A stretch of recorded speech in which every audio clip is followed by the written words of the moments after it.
की जनता बहुत सजग है, सब देख रही है। 2024 में एक एक उनके कदम का हिसाब ले।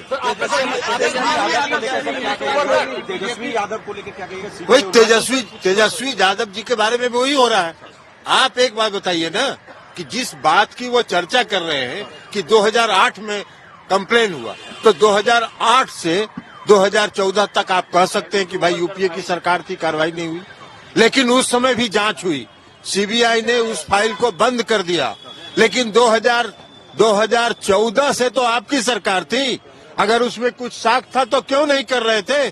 2022 में जब महागठबंधन में नीतीश कुमार जी फिर से शामिल हो गए तो आपको एकदम दिव्य ज्ञान हो गया साक्ष्य का और कार्रवाई करने लगे। तो ऐसा दिव्य ज्ञान तो उसी को होता है ना। तो इसलिए ये जाहिर है कि जो केंद्र की सरकार है वो सीबीआई का, ईडी का, इनकम टैक्स का इस्तेमाल राजनीतिक कारणों से कर रही है, अपने राजनीतिक विरोधियों को परेशान करने के लिए कर रही है, उन पर दबाव बनाने के लिए कर रही है। लेकिन देश की जनता सब देख रही है, समय पर उनका हिसाब चुकता हो जाएगा।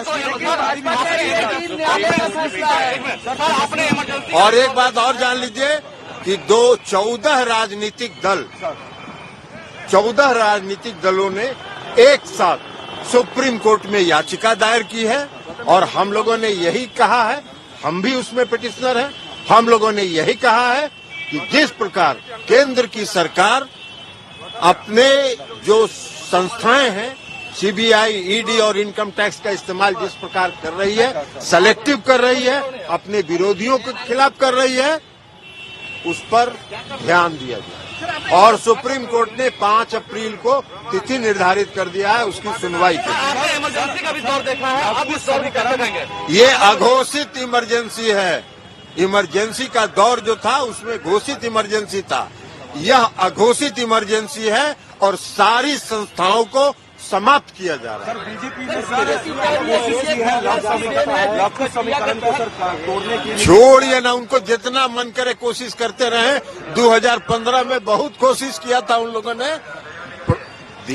समीकरण की बात छोड़ दीजिए, इस देश के आदरणीय प्रधानमंत्री 2014 में बहुत पॉपुलर प्रधानमंत्री थे 2014 में, और 2015 में बिहार विधान का सभा का चुनाव हुआ।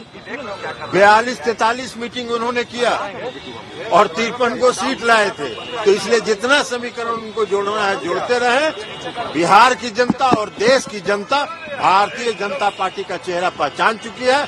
समय पर एक एक हिसाब उनसे चुकता कर दिया। लौटाना पड़ेगा। सुशील मोदी कह रहे हैं कि जो लूटा है उसे लौटाना पड़ेगा, वो भी कह रहे हैं। क्या? सुशील मोदी कह रहे हैं कि जो लूटा है उसे लौटाना पड़ेगा। अरे सुशील मोदी जी बेचारे परेशान हैं कि कुछ मिल जाए, कहीं इसी बजट सत्र के बाद कुछ मंत्रिमंडल का विस्तार हो।